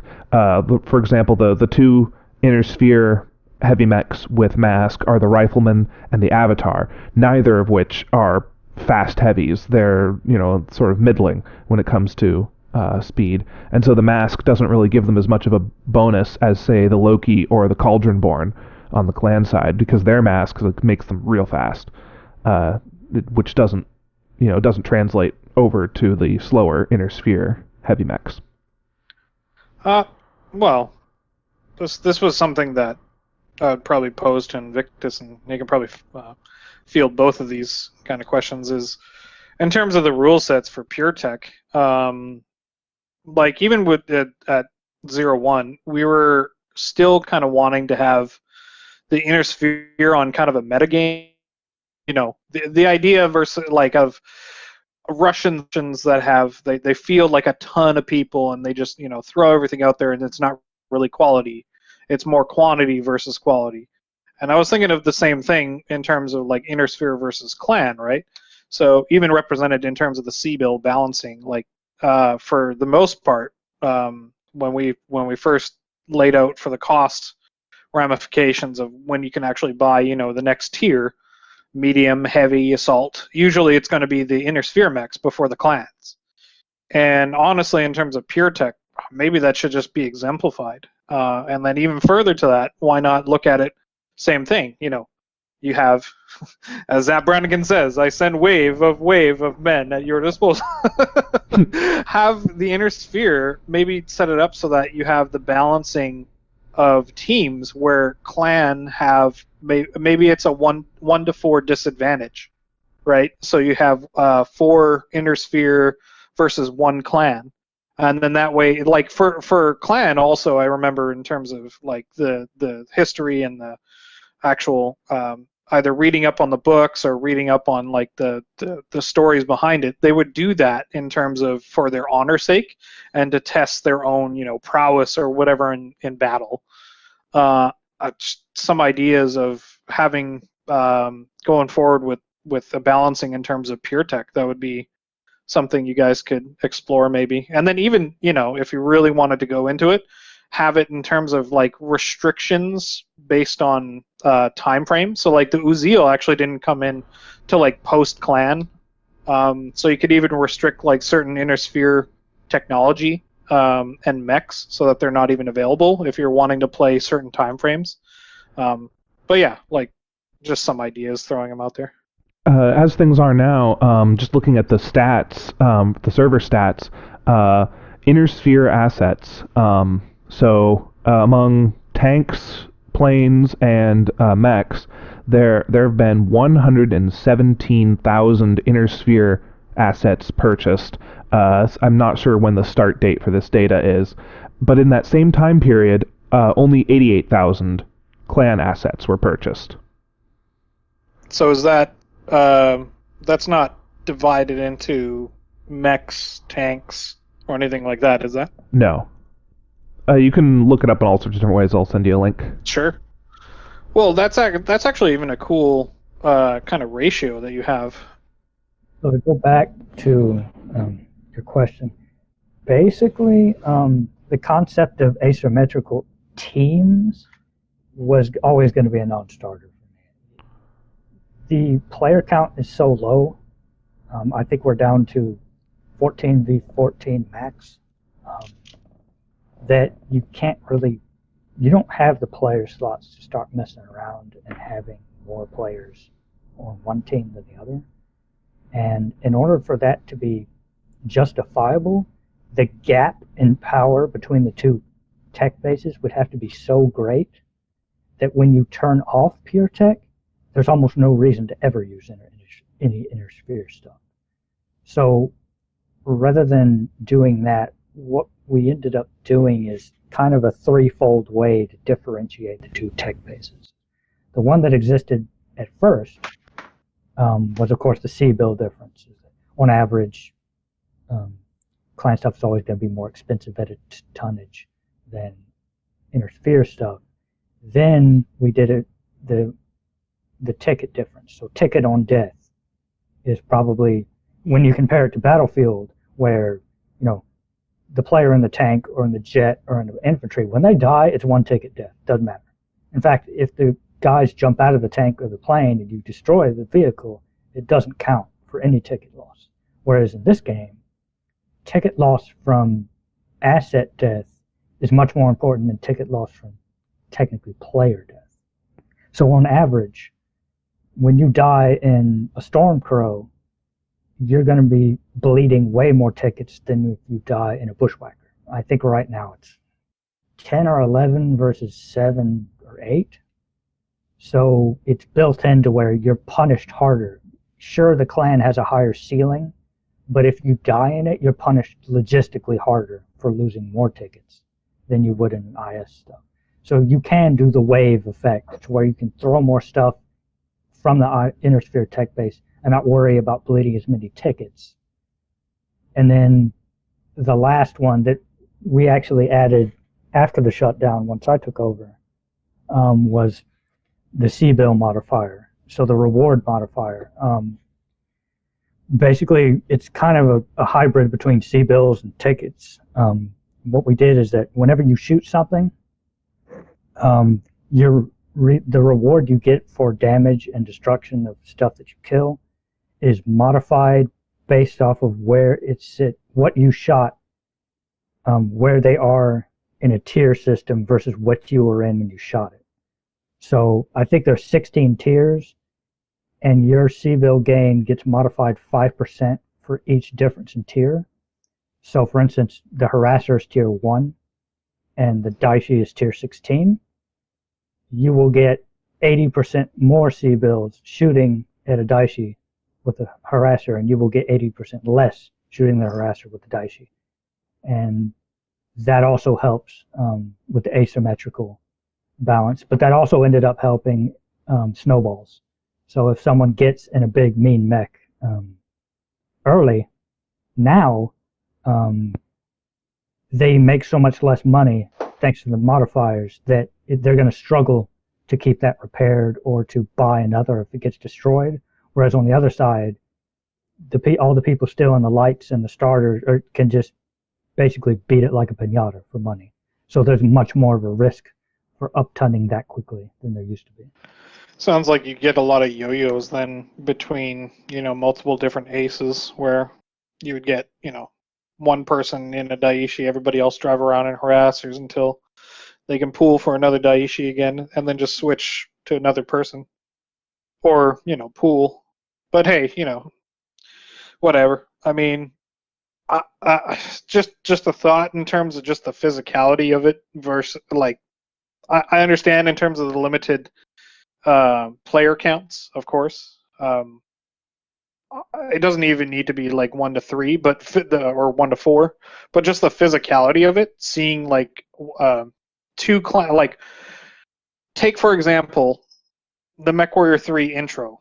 You have a Mad Cat and a Thor stomp in by themselves into a city, and then you have a whole team of Inner Sphere and even captured clan, even disabled clan technology being used against them. Just the physicality of that, regardless of the points, I just think that would be more of an interesting dynamic approach to that. I was always hoping with food for thought. I was always hoping with MechWarrior Online that they would have a game mode where you played as a star versus 2 lances. And you would also have to move away from terrain control as well. Terrain control by far is the most popular game mode in the game since its introduction. Yeah. Which is just a Battlefield Conquest. When you have less players, you're going to have less map control.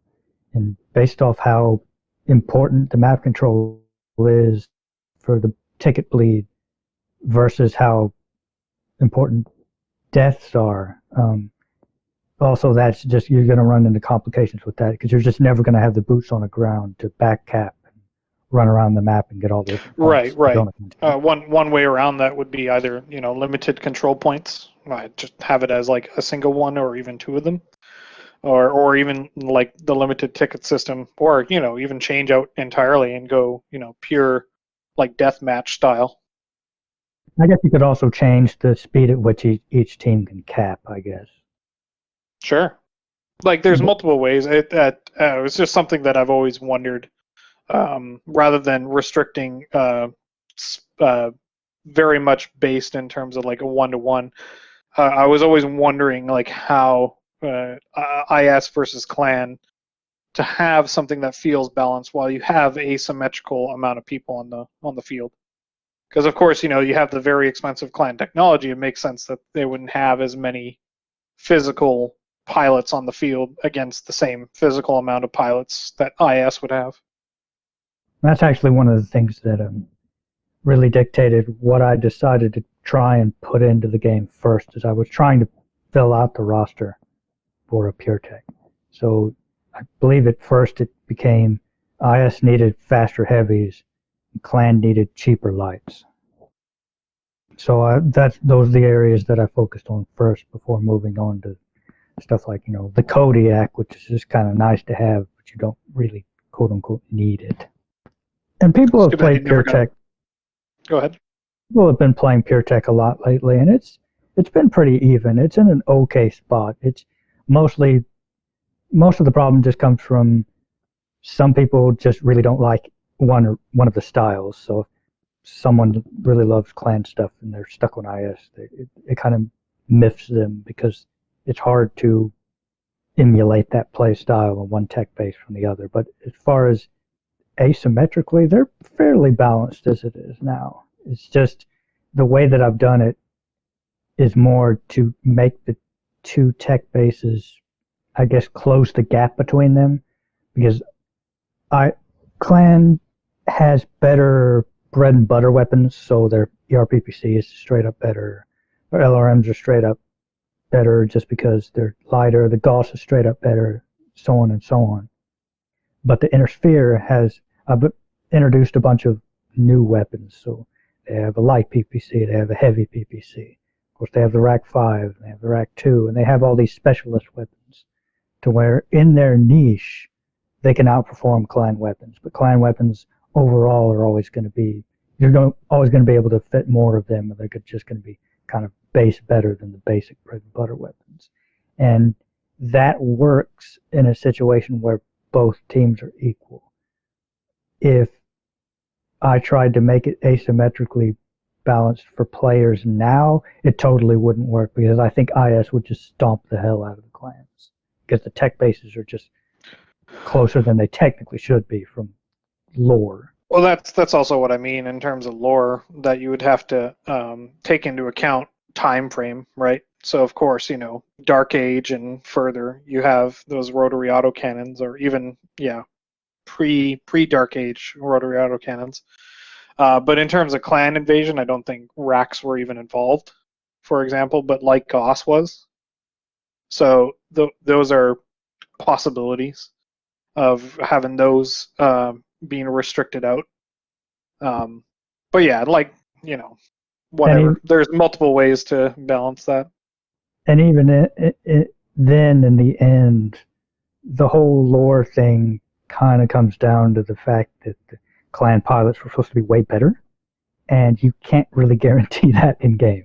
So if both sides are kind of equally skilled, Clan again is just going to get rolled. If Interfere has a good people who are actually good at the game. Right, but LARPing aside,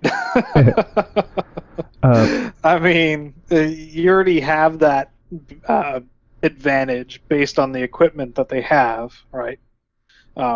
So arguably, the better equipment, hopefully, the better pilot you are, or at least by default, you have the potential of being better.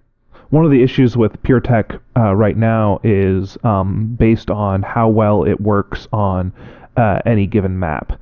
Some maps handle it just fine, I guess, what's the name of it? Urban Jungle is now more or less okay, PureTech or mixed tech. But then other maps like Ivory Tower, it's definitely in Clan's favor. With Ivory Tower, the main issue is that the forward build bays, sure, they can build up to 70-ton mechs, but they can repair them too, but they can't repair the assault mechs. So not only do you have to walk an assault mech into combat all the way back from main base, but then once it's damaged, if you want to repair it, you have to walk it all the way back to your main base to repair.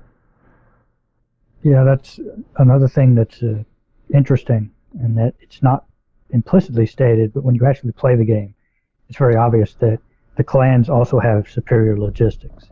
So they can get, both teams are kind of limited to what they can repair and build forward, but since the Clan stuff is always better, if the map has really low logistics, and what I mean by that is that, say, only the main bases at the corners of the map can build assault mechs, this is much more punishing to Intersphere than it is to Clan, because they can still build their basic heavies forward, and a Cauldron-born is always going to beat a Rifleman. Like a Nova Cat's always going to beat a Warhammer. So if you have to bring out an Awesome to beat a Nova Cat, you're going to have to bring that Awesome all the way out from your main base, whereas the Nova Cat's going to be able to build and repair in the field. And it's kind of turned out where it's kind of neat in that probably does emulate pretty well the superior, I guess, flexibility the clans would have had. You've also had to fudge a couple of the assets to make sure that they're still buildable, like the Partisan and Warhammer at those forward build bays, right?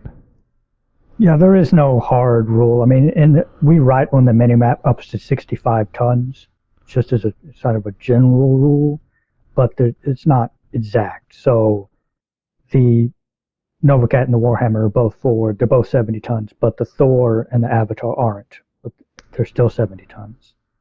So, and the Partisan, even though it's 80 tons, can always build forward, but the Demolisher, being 80 tons, can't always build forward. So it's not a simple system, but it does work out the way it's built. Did you guys ever get working the Anher, or what was the other giant? The Karnov. The Karnov. Yeah, that's right. Did you ever guys get those working with mobile factory setups, or even just the ability to transport heavy tanks? Because that was something that we always wanted to do. So a mobile factory is workable in theory. I thought about it, but decided against it. Transporting vehicles was never ever going to work because the physics immediately just nope out. CryEngine. I mean, even in stuff like what you call it? The Battlefield games, the latest ones, Frostbite, even Frostbite will struggle with that.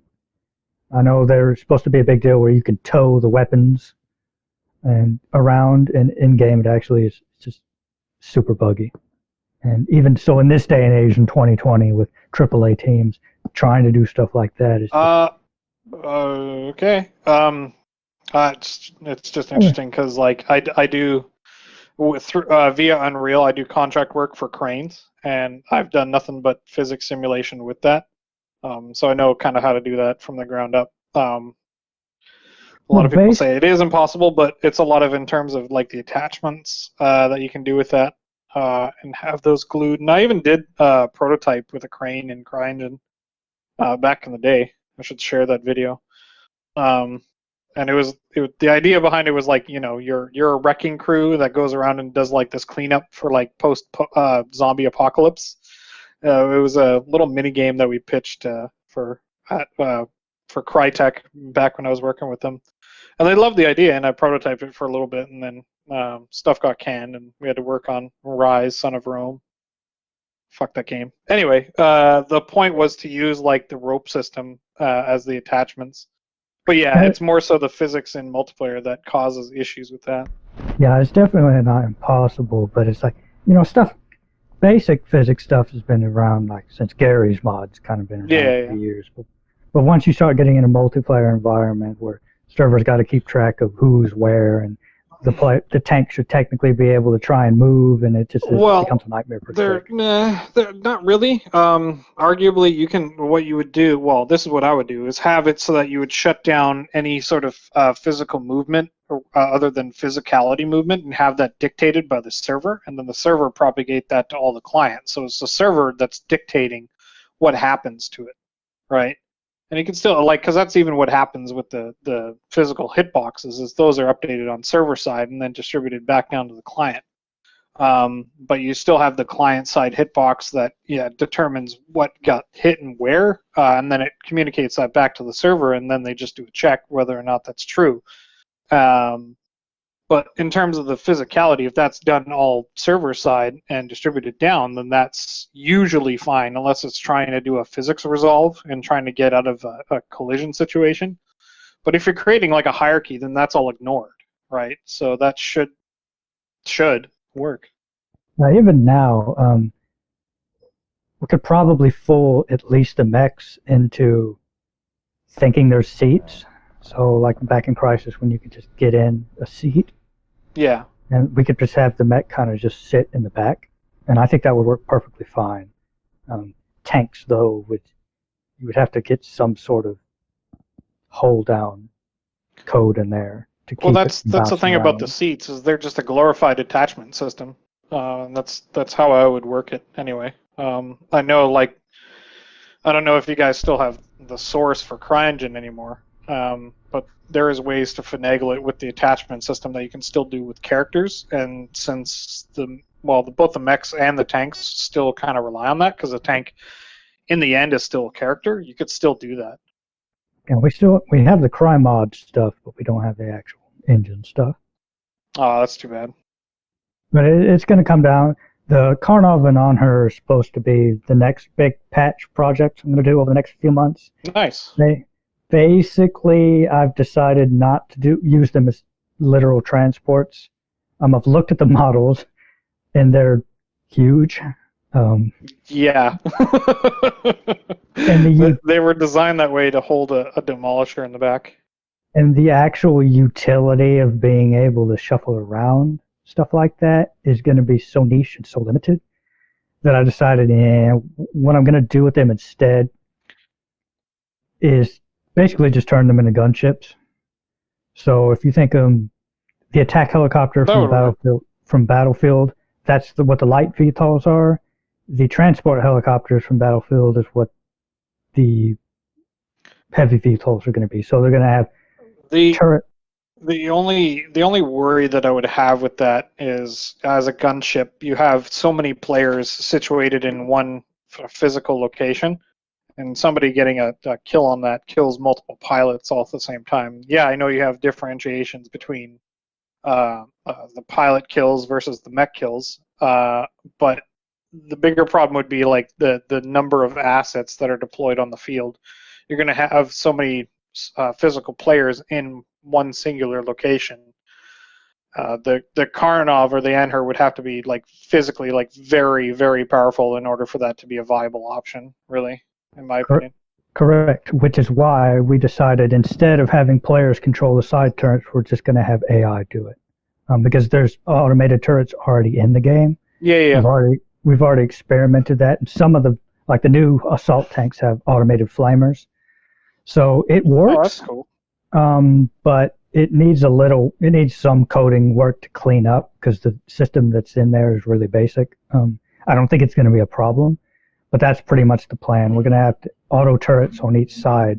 That way you can kind of strafe like a gunship, and then we're going to give the player missile weapons on the front so they can shoot themselves as well. And then we're also, once we get around to having the heavier battle armor, they'll be able to spawn in the Karnov and the Anher and just kind of parachute down. So it'll be a hybrid between, a mobile spawn point and a heavy gunship. There you go.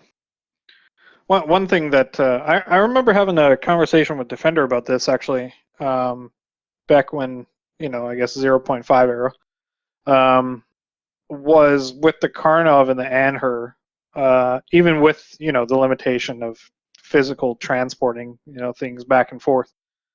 The idea was like, even with the, I pitched Defender the idea of like, why not use the same mechanic that the Long Tom has with the deployment, and have like the Anher and the Karnov, physically, deploy or whatever. And then that becomes a stationary forward base for limited things to spawn out of it. Yeah, we've actually thought about making mobile field bases. In theory, it should be pretty easily doable. It's just one of those things that actually doing it, getting together the artists and having some guy look at the Lua script, some guy look at the code, and to get it working, it hasn't been viable at this point. It's something that could definitely be doable, but especially with the game modes we have now, I've just put it off. As far as doing it with the On-Her, the Karnov, I thought about it. Maybe have a very specific variant, utility variant that can do that, and then just have the rest of them just be gunships that you would kind of actively fly around. Yeah, that'd be great. Or at very least, when they land and deploy, give them the ability like APCs have and let things buy ammo from them. Yeah, oh yeah. And APC, you guys still have that as a mobile spawn point for battle armor, right? Yeah. And we also added the Goblin and the Hephaestus can also spawn basic battle armor. Nice. Yeah, because they were...